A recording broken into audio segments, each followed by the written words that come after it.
Essa história que irei contar é bizarra. Precauções não são fruto de paranoia, mas sim de necessidade. Ela ainda está por aí, provavelmente em busca de sua próxima vítima, enquanto a autoridade de pelo menos 3 países a persegue. Tenho 52 anos e construí minha riqueza no setor imobiliário. Nunca fui de relacionamentos duradouros. Sempre coloquei o trabalho em primeiro lugar, com viagens constantes, reuniões intermináveis e negociações desgastantes. Esse era meu universo. O casamento parecia algo distante, quase inalcançável. Minha vida seguia um ritmo previsível, até aquela tarde de outono, quando a conheci em uma exposição de arte moderna. Ela estava admirando uma instalação intrigante, uma escultura que representava conexões humanas quebradas. Nossos olhares se encontraram, e eu senti algo que jamais havia experimentado. Ela tinha 35 anos, ou ao menos dizia isso, com um sotaque suave que atribuía à sua infância dividida entre 2 países. Seus olhos eram profundos, hipnotizantes, e sua risada tinha uma musicalidade que me desarmava completamente. Trocamos números. No dia seguinte, jantamos em um restaurante discreto. Ela falava sobre arte, literatura e viagens com uma paixão contagiante. Contou-me sobre trabalhos humanitários em países distantes, sobre perdas pessoais que a tornaram mais forte. Cada relato me tocava profundamente. Eu me sentia compreendido, como se finalmente alguém enxergasse quem eu realmente era. Nosso relacionamento avançou rapidamente. Em apenas 3 meses, estávamos noivos. Meus amigos demonstraram preocupação. É muito cedo, diziam. Você mal a conhece. Mas eu estava encantado, convencido de ter encontrado minha alma gêmea. Quando você sabe, respondia, repetindo o clichê que ela mesma usava. O casamento foi uma cerimônia íntima, na minha propriedade à beira-mar, com apenas alguns amigos e familiares próximos. Ela não tinha familiares presentes, todos estavam muito distantes ou haviam falecido, explicou com lágrimas nos olhos. A cerimônia foi impecável, com votos personalizados que emocionaram os convidados. Lembro-me de observá-la durante a recepção, conversando animadamente com meus amigos mais próximos, cativando-os da mesma forma que me cativou. As primeiras semanas foram perfeitas. Ela transformou minha casa fria e minimalista em um lar acolhedor, com novas cores nas paredes, almofadas confortáveis e aromas de especiarias na cozinha. Preparava pratos elaborados, sempre com uma história sobre a origem da receita. À noite, conversávamos por horas sobre nossos sonhos e planos. Foi durante esse período de lua de mel emocional que ela começou a falar sobre nossas finanças. Comentava como seria mais prático compartilharmos tudo, como isso representaria nossa união completa. A ideia foi sendo apresentada lentamente, entre beijos e planos para o futuro, até que sugeriu formalmente que combinássemos nossas contas para simplificar. Concordei sem hesitar. O primeiro sinal apareceu quando notei pequenas incoerências nas suas histórias. Ela mencionou uma tia que havia falecido, mas semanas depois falou dela como se estivesse viva. Quando questionei, ela ficou defensiva, acusando-me de não prestar atenção quando ela falava. Convenci-me de que eu havia entendido errado. Afinal, quem lembra de cada detalhe de conversas casuais? Provavelmente estava confundindo as histórias. Depois vieram os gastos inexplicáveis. Grandes quantias desapareciam de nossas contas conjuntas. Quando perguntei, ela mostrou recibos de doações para organizações humanitárias, as mesmas que havia mencionado em nossas primeiras conversas. Como poderia questionar sua generosidade? Um dia, recebi uma ligação estranha. Um homem com voz grave perguntou se eu era o marido dela. Quando confirmei, ele ficou em silêncio por alguns segundos antes de dizer: "Tenha cuidado, ela não é quem você pensa." Desligou antes que eu pudesse perguntar mais. A ligação me deixou inquieto. Parte de mim queria ignorá-la, como um trote, mas algo me fez mencioná-la para ela. Sua reação foi intensa. Ficou visivelmente abalada, com mãos trêmulas e olhos marejados. Explicou que provavelmente era seu ex-parceiro abusivo tentando arruinar nossa felicidade. Abraçou-me tremendo e senti-me protetor. Naquela noite, fez amor comigo com uma intensidade que interpretei como vulnerabilidade e gratidão. Na manhã seguinte, acordei com uma dor de cabeça terrível e náuseas. Atribuía aos drinks da noite anterior, mas os sintomas persistiram por dias. Comecei a me sentir constantemente cansado. Minha concentração falhou. Perdi reuniões importantes. As cores pareciam mais opacas, os sons mais distantes. Ela sugeriu que eu tirasse um tempo do trabalho, talvez estivesse com esgotamento. Cuidou de mim com atenção meticulosa, preparando chás especiais que sempre me deixavam mais sonolento. Isso é medicinal, explicava ela. Vai ajudar seu corpo a descansar e se recuperar. Foi durante um desses períodos de lucidez diminuída que assinei documentos transferindo propriedades para nosso nome conjunto. As mudanças em sua personalidade foram sutis no início. Pequenas críticas sobre meus amigos, comentários sobre como certas pessoas em minha vida não tinham os melhores valores. Gradualmente, me vi mais isolado. Amigos pararam de ligar, ou ela filtrava as ligações, dizendo que eu estava ocupado. Minha irmã, que nunca gostou dela, foi completamente excluída de nossas vidas após uma discussão acalorada durante um jantar familiar. Uma noite, enquanto ela tomava banho, recebi uma notificação no seu tablet, que estava na mesa de centro. Era uma prévia de e-mail com o assunto procedimentos legais urgente. O tablet estava bloqueado, mas quando toquei na tela por reflexo, percebi que ela havia esquecido de ativar a senha. Movido pela crescente desconfiança e pela notificação alarmante, abri o e-mail. Era de um advogado discutindo a situação atual e procedimentos semelhantes aos anteriores. Mencionava liquidação de ativos e transferências internacionais, como nos casos anteriores.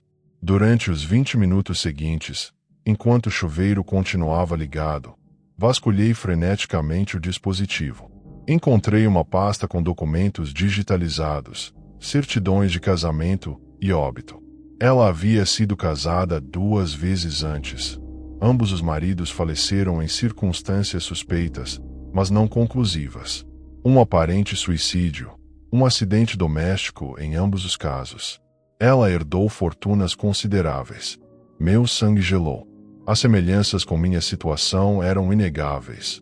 O casamento rápido, o isolamento progressivo, os problemas de saúde inexplicáveis. Ouvi o chuveiro desligar e rapidamente fechei tudo, voltando para o sofá. Quando ela entrou na sala, enrolada em uma toalha, sorriu para mim. Aquele mesmo sorriso que havia me cativado meses antes, agora parecia predatório. Naquela noite, recusei o chá que ela preparou. Disse que estava me sentindo melhor e queria dormir. Naturalmente, ela insistiu quase desesperadamente até que cedi, fingindo beber enquanto despejava o líquido em uma planta quando ela não estava olhando. Nas semanas seguintes, fingi continuar doente enquanto secretamente parei de consumir qualquer coisa que ela preparasse. Gradualmente, minha mente começou a clarear.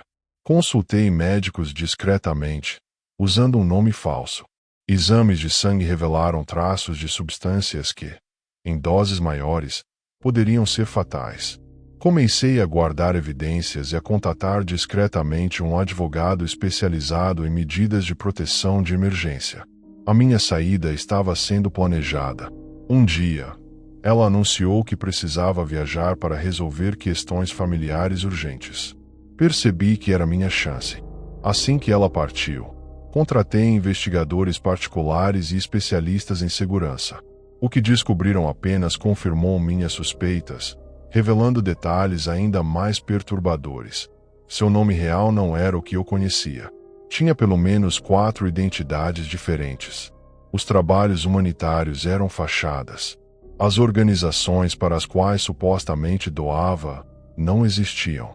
Quando ela retornou da viagem, encontrou a casa vazia.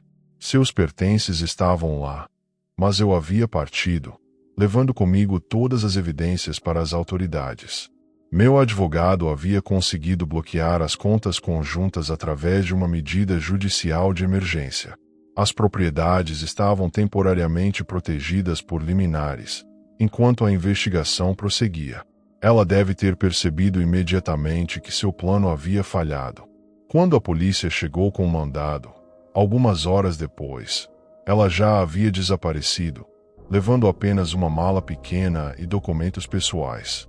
As investigações se estenderam por meses, revelando um padrão de comportamento que se repetia há mais de uma década. Havia outras vítimas além dos 2 maridos que eu descobrira inicialmente. A perícia médica confirmou que eu havia sido envenenado gradualmente com uma combinação de substâncias difíceis de detectar. A recuperação física foi lenta, com meu corpo precisando de quase 6 meses para eliminar completamente as toxinas. Isso foi há 2 anos. As investigações continuam em múltiplas jurisdições. Ocasionalmente, recebo atualizações. Um avistamento aqui, uma pista falsa ali. Ela é meticulosa, paciente, acima de tudo, inteligente. Mudei-me. Alterei minha aparência. Redobrei medidas de segurança. Ainda assim, acordo algumas noites com a sensação de que ela está observando, esperando uma oportunidade. Às vezes, penso nas outras vítimas que não tiveram minha sorte ou recursos. Quantos mais existiram antes daqueles que descobrimos? Quantos virão depois? O amor que senti era real, mesmo que baseado em uma ilusão cuidadosamente construída. Esta é a parte mais difícil de aceitar. Que alguém possa simular tão perfeitamente algo tão profundo. Que cada momento de intimidade, cada risada compartilhada, cada confissão noturna fosse calculada para um fim. Ainda estou aprendendo a confiar novamente, a abrir-me para possibilidades. Mas sempre haverá esta vigilância, esta desconfiança fundamental que ela implantou em mim. E, em algum lugar, ela continua sua caçada, refinando seu método, identificando sua próxima vítima. Alguém que, como eu, acreditará ter encontrado o amor verdadeiro, apenas para descobrir tarde demais a predadora por trás do sorriso. Decidi desabafar hoje, contar minha história. Por motivos óbvios, omiti nomes reais. Tenho 32 anos e cresci em uma família tradicional do interior, onde o casamento sempre foi visto como o grande objetivo da vida de uma mulher. Desde criança, ouvi minha mãe dizer que uma mulher só está completa quando encontra seu companheiro, forma uma família e constrói um lar. Os filmes românticos eram meu refúgio, e eu sonhava com aquele amor arrebatador que transformaria minha vida. Meus pais eram rigorosos e conservadores. Além de valores rígidos, tinham uma preocupação excessiva com a segurança. Meu pai, policial aposentado, até me deu uma arma quando me casei, insistindo para que eu aprendesse a usá-la para a proteção do lar. Namoros eram supervisionados, horários controlados, e a expectativa de um bom casamento pairava sobre mim como uma nuvem pesada. Quando completei 25 anos, a pressão aumentou. Está ficando tarde, diziam nas reuniões familiares, como se houvesse um prazo de validade invisível estampado em minha testa. Foi numa dessas reuniões que conheci ele, filho de amigos próximos da família, formado em direito, bem-sucedido e educado. Nossas famílias ficaram encantadas com a possibilidade de nos unirmos. Seria perfeito, comentavam frequentemente, famílias com os mesmos valores, mesma criação. Nosso primeiro encontro foi um jantar formal, arranjado por nossas mães. Seu sorriso era gentil, seus olhos expressivos e atentos. Conversamos sobre livros, filmes, nossas aspirações. Não sentia aquela paixão arrebatadora dos filmes, mas havia algo confortável em sua presença. Pensei que o amor viria com o tempo, como minha mãe sempre dizia. Nosso namoro foi breve, apenas 8 meses. Tudo aconteceu dentro dos padrões tradicionais que nossas famílias esperavam. Jantares em restaurantes elegantes, sempre voltando cedo para casa, poucos momentos realmente íntimos. Notei que ele raramente iniciava contato físico, mas atribuí isso a uma educação conservadora, como a minha. Quando me pediu em casamento, com um anel de família e de joelhos, senti que estava fazendo a escolha certa, seguindo o caminho que todos esperavam de mim. O casamento foi grandioso, com mais de 300 convidados no salão mais prestigiado da cidade. Meu vestido era um sonho de renda e cristais, desenhado especialmente para mim. Durante a cerimônia, olhei para ele no altar, tão elegante em seu terno escuro, e pensei: este é o começo da nossa história de amor. Nossa lua de mel foi na Europa, visitando cidades históricas, museus, restaurantes estrelados. Tudo parecia perfeito, exceto por um detalhe que tentei ignorar. Nossa intimidade física era estranhamente contida. Seus beijos pareciam calculados, seus toques ensaiados. Na primeira noite, ele alegou cansaço da viagem. Na segunda, dor de cabeça. As desculpas se acumularam. Vai melhorar quando estivermos mais à vontade, repetia para mim mesma, sufocando as dúvidas. Nos primeiros meses de casados, nos mudamos para uma casa espaçosa em um condomínio elegante, com segurança privada e vizinhos discretos. O tipo de lugar onde todos valorizam a privacidade acima de tudo. Decorei cada cômodo com esmero, criando o lar perfeito que sempre sonhei. Organizava jantares para amigos e familiares, aperfeiçoei receitas tradicionais, cumpria meu papel de esposa dedicada. Ele trazia presentes, elogiava minha comida, conversávamos sobre nossos dias, mas a distância emocional entre nós só aumentava. Nossos momentos íntimos se tornaram cada vez mais raros.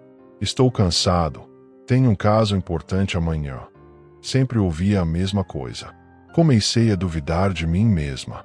Seria eu pouco atraente? Estaria fazendo algo errado? A insegurança corroía a minha autoestima, dia após dia.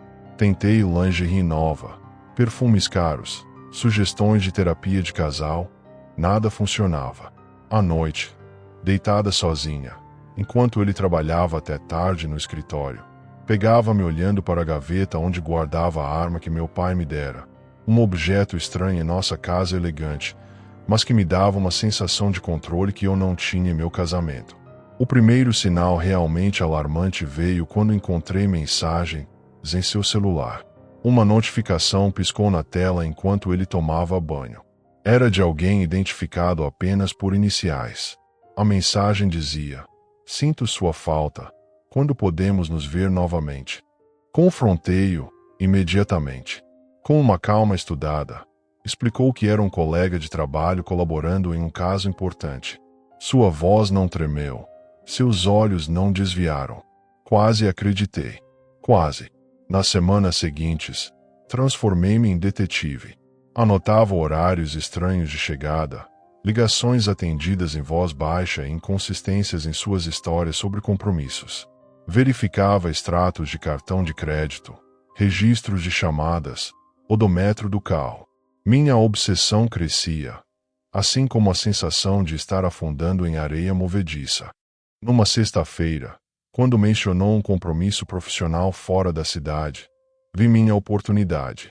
Contratei um investigador particular. Assim que ele saiu, não me orgulho disso, mas o desespero falou mais alto. Um investigador seguiu meu marido até um apartamento discreto no centro da cidade e documentou tudo. No domingo, quando ele voltou, recebi um envelope com as evidências. Esperei até a noite. Depois de um jantar silencioso, ele estava em seu escritório quando entrei com o envelope. Precisamos conversar, disse com uma calma que não sentia. Coloquei as fotos sobre sua mesa, uma a uma. Ele com outro homem entrando no apartamento, abraçados, um beijo. Seu rosto perdeu a cor, mas vi apenas resignação, não surpresa. Ele fechou os olhos por um momento. Tentei. Acredite, tentei ser quem todos esperavam que eu fosse, disse ele. Sua confissão veio em frases entrecortadas. Como sempre soubera de sua orientação sexual, mas crescerá em uma família onde isso era impensável. Como acreditara que um casamento respeitável poderia curá-lo? Por que eu? Perguntei, lágrimas escorrendo. Por que me usar nessa farsa? Não foi uma farsa, respondeu ele. Gosto de você. Achei que poderíamos construir algo real, baseado em companheirismo. Muitos casamentos sobrevivem com menos. Suas palavras me atingiram como golpes físicos. Os 2 anos de casamento, os sonhos de família, os planos para o futuro, tudo construído sobre uma mentira. 2 anos de rejeição que haviam destruído minha autoconfiança, enquanto ele encontrava satisfação em outro lugar. Saí do escritório cambaleando, a mente em turbilhão. Na cozinha, bebi uma garrafa inteira de vinho, mas o álcool apenas intensificou minha raiva. Cada rejeição, cada desculpa, cada noite solitária, tudo se transformou em uma fúria cega que crescia dentro de mim. Pensamentos caóticos me dominavam. Como enfrentaria minha família? O que diriam nas reuniões de domingo? Ela não conseguiu manter o marido interessado. Deve ter algo errado com ela. A humilhação pública que me aguardava parecia insuportável. Foi então que a gaveta com a arma apareceu em minha mente como uma solução definitiva. Subi as escadas lentamente, os pensamentos embaçados pelo álcool e pela raiva. O metal frio da arma em minha mão trouxe uma estranha clareza. Voltei ao escritório. Ele ainda estava lá, cabeça entre as mãos. Quando me viu com a arma, seus olhos se arregalaram. Não precisamos chegar a esse ponto, disse, levantando-se devagar. Quero conhecê-lo, exigi, surpreendendo a nós dois. O homem das fotos, chame-o agora. Ele tentou argumentar, mas algo em meu olhar o convenceu.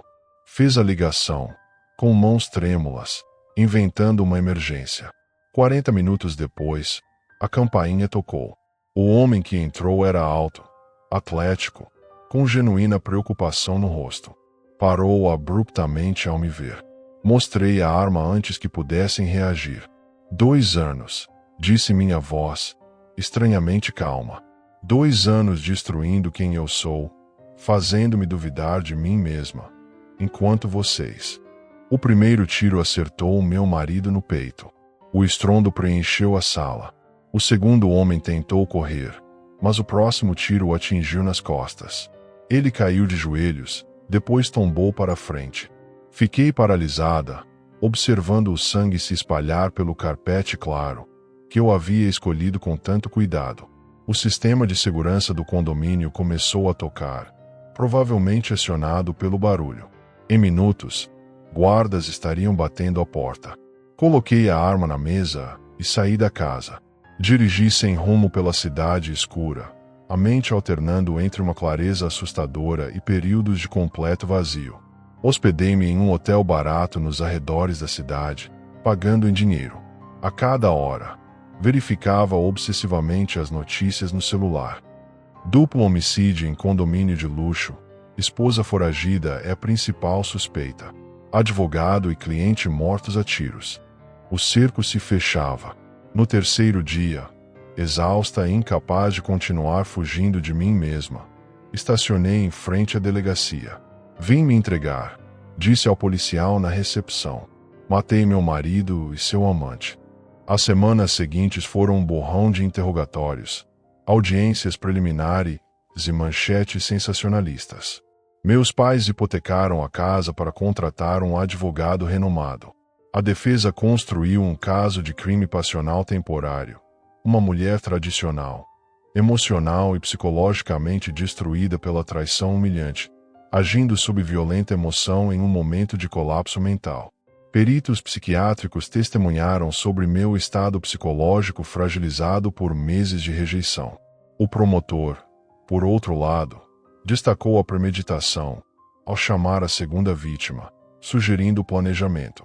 Após um julgamento que dividiu a opinião pública, recebi 15 anos de sentença, com possibilidade de liberdade condicional após 5, considerando meu histórico limpo anterior e as circunstâncias extremas do crime.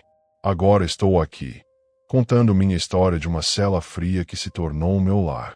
Meus pais me visitam mensalmente, com um misto de amor e desapontamento nos olhos. As outras detentas me chamam de a Vingadora, algumas com admiração velada, outras com medo. Nos silêncios da noite, frequentemente revivo aqueles momentos finais. Não sinto apenas o que fiz a eles, mas o que permiti que fizessem comigo durante anos. Fui moldada para encontrar valor apenas através do olhar de um homem, para definir meu sucesso pelo sucesso do meu casamento. Quando essa estrutura desmoronou, não tinha outras bases para me sustentar. Não busco justificar o que fiz. 2 vidas foram perdidas pela minha mão. Sei disso, carrego esse peso. Mas também sei que fui vítima de um sistema maior que nos aprisiona em papéis impossíveis, que nos ensina que falhar como esposa é falhar como mulher, como pessoa. Aqui, ironicamente, encontrei uma liberdade que nunca tive. Tempo para ler, estudar, questionar tudo o que me foi ensinado, para reconstruir quem sou para além das expectativas alheias. O preço foi alto demais. 3 vidas destruídas, incluindo a minha. Se pudesse voltar, teria feito diferente. Mas neste momento só posso seguir em frente e esperar que minha história sirva de alerta. Casamentos construídos sobre expectativas irreais e pressões sociais são prisões elegantes que podem se transformar em algo muito mais. Sombrio. Ainda acordo gritando algumas noites. Minha terapeuta diz que é normal, que processar o trauma leva tempo. Tenho 34 anos agora, vivendo em Barcelona, mas meu coração permanece naquela floresta em Chiapas, onde perdi Miguel Ramírez há 7 anos. Conheci Miguel na universidade, na cidade do México. Eu estudava literatura e escrevia poemas. Ele cursava engenharia florestal. Nossos caminhos se cruzaram em uma festa de calouros. Ele derrubou o ponche em meu vestido branco e passou a noite inteira se desculpando. Seu jeito tímido, misturado com um humor sutil, me conquistou. Namoramos por 5 anos antes de decidirmos nos casar. Miguel era diferente de meu pai e tios, homens de Guadalajara com quem crescia observando. Ele não reproduzia aquele comportamento controlador que minha família chamava de proteção. Dividia tarefas, respeitava meus sonhos profissionais, me tratava como igual. Nosso casamento foi uma mistura de tradição e modernidade. Respeitamos o laço matrimonial, aquela fita em forma de 8 que simboliza a união eterna. E tivemos as arras, as 13 moedas que Miguel me entregou durante a cerimônia, representando seu compromisso de compartilhar tudo comigo. Guardei-as em um pequeno saquinho bordado que minha avó havia preparado e o mantinha sempre na bolsa interna de minha mochila de viagem. Meus pais tradicionalistas de Guadalajara torceram o nariz para algumas de nossas escolhas mais modernas, mas no final a celebração foi maravilhosa. Dançamos até o amanhecer ao som de mariachis. Bebemos tequila e comemos um bolo de 3 andares decorado com flores de papel coloridas. Para nossa lua de mel, decidimos fazer algo diferente. Em vez de Cancún ou Riviera Maya, como a maioria dos casais, Miguel sugeriu uma chácara isolada próxima à floresta. Será perfeito, ele disse, com os olhos brilhando de empolgação. Natureza, paz, só nós 2. Posso te mostrar as árvores e pássaros raros que estudei na faculdade. Como negar algo a alguém que fala com tanto entusiasmo? A chácara era encantadora. Uma construção rústica de pedra e madeira, com telhado de terracota e uma varanda envolvente, de onde se podia observar o nascer do sol sobre as montanhas. O proprietário, um senhor de idade com o rosto marcado pelo sol, nos recebeu com café tradicional e pão doce. Aproveitem a tranquilidade, disse ele, entregando as chaves. Estão completamente isolados aqui. O povoado mais próximo fica a 20 quilômetros. Durante os primeiros 3 dias, vivemos um sonho. Acordávamos com o canto dos pássaros, tomávamos café na varanda observando beija-flores, fazíamos amor à tarde na rede pendurada entre 2 árvores. Miguel me mostrava diferentes espécies de plantas, explicando suas propriedades. Eu lia meus poemas em voz alta enquanto ele preparava comida fresca. Na manhã do 4º dia, Miguel sugeriu uma caminhada mais longa pela floresta. Há uma cachoeira linda a cerca de 2 horas daqui, comentou, estudando um mapa rudimentar que o proprietário havia deixado. Podemos levar um piquenique. Coloquei água, frutas e tortas de milho em uma mochila. Vesti um chapéu de palha para me proteger do sol e seguimos pela trilha estreita que serpenteava entre árvores centenárias. A floresta era densa, úmida, viva, com sons de insetos e pássaros. Miguel caminhava à frente, ocasionalmente parando para apontar uma planta rara ou o rastro de algum animal. Estávamos tão absortos na beleza natural que não percebemos quando nos desviamos da trilha principal. Foi Miguel quem notou primeiro, um cheiro químico forte e artificial destoando do aroma natural da floresta. Que estranho, murmurou, franzindo o senho. Parece algo químico. Curiosos, seguimos o odor até uma clareira pequena, quase camuflada pela vegetação. Havia uma estrutura de madeira que parecia um galpão abandonado, janelas cobertas com plástico preto, uma porta entreaberta. O cheiro era mais forte ali. Melhor voltarmos, sussurrei, um arrepio subindo pela espinha. Mas Miguel, sempre o cientista curioso, já se aproximava. Só quero ver o que é, disse ele. Pode ser algum projeto de pesquisa florestal. Antes que eu pudesse protestar, ele empurrou a porta. O que vimos dentro nos paralisou. Mesas improvisadas cobertas de equipamentos, grandes recipientes contendo líquidos, pacotes embalados a vácuo empilhados em um canto. Um laboratório clandestino, escondido no meio da floresta. Miguel agarrou minha mão. Vamos embora agora, sussurrou urgentemente, mas já era tarde demais. Quando nos viramos para sair, 3 homens bloqueavam a porta. 2 seguravam armas. O terceiro, mais velho, com um bigode grisalho e uma cicatriz no rosto, nos observava com uma calma perturbadora. Que surpresa agradável, disse ele, usando um dialeto regional. Turistas perdidos. O que se seguiu foi um pesadelo que ainda me assombra. Fomos amarrados, interrogados. Quem éramos? O que fazíamos ali?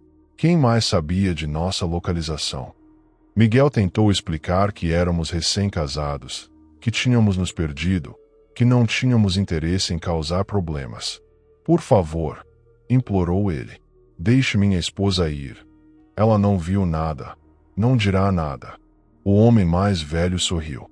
Claro que não dirá, respondeu ele. Nenhum de vocês dirá. Quando o sol começou a se pôr, fomos levados para mais fundo na floresta. Miguel foi primeiro, empurrado à frente, enquanto eu era arrastado atrás. Ele continuava olhando para trás, seus olhos encontrando os meus, transmitindo um amor e um desespero que palavras não poderiam expressar.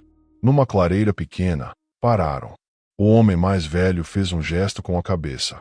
O estampido do tiro ecoou entre as árvores, assustando um bando de pássaros que voam em pânico. Miguel caiu de joelhos, depois tombou para a frente. Gritei até minha garganta rasgar. Me debati contra as cordas até meus pulsos sangrarem. Foi inútil. O que aconteceu depois? Não consigo detalhar. Mesmo após anos de terapia. Fui usada, quebrada, descartada como lixo, em um barranco raso, coberto de folhas. Antes de me abandonarem, arrancaram minha aliança, mas não encontraram a pequena bolsa com as moedas do casamento, escondida no forro da mochila que haviam jogado perto de mim. Eles me deixaram para morrer, mas por algum motivo, sorte, destino ou pura teimosia, sobrevivi. Passei horas, talvez um dia inteiro, entrando e saindo da consciência. Quando finalmente consegui me arrastar para fora daquele buraco, estava quase anoitecendo novamente. O som distante de água corrente, talvez a cachoeira que Miguel havia mencionado, me deu alguma orientação. Seguindo o curso d'água, mesmo desorientada e ferida, eventualmente encontrei uma trilha mais ampla. Foi nessa trilha que o proprietário da chácara me encontrou, caída e semiconsciente. Ele havia organizado uma busca quando não retornamos ao anoitecer. Seu rosto enrugado foi a última coisa que vi antes de desmaiar novamente. Acordei dias depois, em um hospital regional.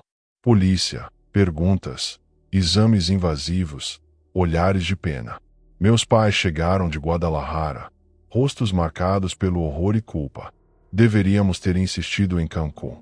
Ouvi minha mãe soluçar no corredor. O corpo de Miguel nunca foi encontrado. O laboratório tinha sido completamente desmontado quando a polícia chegou lá, sem deixar rastros. Infelizmente, casos assim raramente são resolvidos, disse um investigador, evitando meu olhar. Mas o proprietário da chácara apertou minha mão no hospital, seus olhos escuros ardendo de determinação. Justiça será feita, senhora, prometeu ele, em voz baixa. Voltei para a casa de meus pais para me recuperar fisicamente. Pelo menos as feridas emocionais continuam abertas. 6 meses depois, não suportando mais os olhares de pena, os sussurros quando eu passava, a sufocante superproteção de minha família, aceitei uma bolsa de estudos na Espanha. Antes de partir, deixei meu contato com o investigador do caso, embora sem esperanças reais de justiça. Isso foi há 7 anos. Agora leciono literatura em uma universidade pequena em Barcelona. Tenho um apartamento aconchegante, alguns amigos, uma vida aparentemente normal. Não uso mais minha aliança, mas carrego as moedas do casamento em uma corrente junto ao peito. Não consigo ouvir música tradicional mexicana sem chorar. O aroma de café tradicional me transporta instantaneamente para aquela varanda, para aqueles breves momentos de felicidade perfeita. Meus alunos conhecem apenas fragmentos de minha história. Para eles, sou a professora mexicana que ocasionalmente recita poemas melancólicos de sua própria autoria. Comecei a escrever novamente, como parte da terapia, transformando em versos aquilo que não consigo expressar diretamente. Meus colegas respeitam minha privacidade, embora ocasionalmente tentem me apresentar a algum amigo solteiro. Sorrio educadamente e recuso. Como explicar que ainda me sinto casada com um fantasma, que ainda acordo gritando quando sonho com tiros na floresta, que qualquer cheiro químico forte me faz entrar em pânico? No aniversário de nosso casamento, sigo um ritual privado. Preparo 2 pratos de comida tradicional, o favorito de Miguel. Sirvo 2 taças de bebida. Coloco sua foto na mesa. Conto a ele sobre meu ano, como se estivéssemos tendo um jantar normal de aniversário. Depois, choro até adormecer. Ano passado, algo diferente aconteceu. Recebi um e-mail no endereço que havia deixado com o investigador anos atrás. Apenas uma linha. Justiça foi feita. Anexada, uma foto de jornal mostrando o corpo de um homem após um confronto. Mesmo 7 anos mais velho, reconheci a cicatriz no rosto. Chorei por horas após receber aquela mensagem. Não de alegria ou alívio, como poderia se esperar. Chorei porque percebi que, mesmo essa notícia, não traria Miguel de volta, não apagaria o que sofri naquela floresta, não me permitiria voltar a ser quem eu era antes. A justiça, quando tardia e incompleta, tem gosto amargo. Às vezes me pergunto como teria sido nossa vida se tivéssemos escolhido Cancún, se tivéssemos ficado na trilha principal, se tivéssemos ignorado aquele cheiro estranho e seguido nosso caminho. Teríamos filhos agora. Miguel estaria trabalhando em algum projeto de conservação florestal. Eu teria publicado mais dos poemas que agora escrevo, como forma de exorcizar meus demônios. Essas perguntas sem resposta são outro tipo de tortura. O laço matrimonial que nos uniu na igreja prometia a eternidade. De certa forma, cumpriu sua promessa. Estou eternamente presa àqueles dias na floresta, eternamente casada com uma memória, eternamente dividida entre a mulher que fui e a sobrevivente que sou agora. Ainda uso o sobrenome de Miguel. É a única parte dele que me resta oficialmente, além das memórias e das moedas do casamento. Quando alguém me chama de Senhora Ramírez, sinto um aperto no peito, orgulho e dor misturados em partes iguais. Estou tentando aprender a viver novamente, não apenas sobreviver. Escrevo esta história hoje como parte do processo terapêutico que iniciei há anos. Minha psicóloga sugeriu que colocar estas palavras no papel poderia ajudar a organizar o caos que ainda habita dentro de mim. Um aviso, talvez, sobre como a felicidade pode se transformar em horror em questão de segundos, sobre como tradições e votos matrimoniais não nos protegem contra a crueldade do mundo, sobre como o amor, mesmo o mais puro e verdadeiro, às vezes não é suficiente. Mas também é uma história sobre persistência, sobre como, mesmo despedaçada, continuo aqui, respirando, ensinando, lembrando, escrevendo, carregando Miguel e nosso breve casamento comigo, não apenas como uma cicatriz, mas também como uma luz tênue e trêmula, mas ainda assim uma luz que me guia através da escuridão que se tornou minha.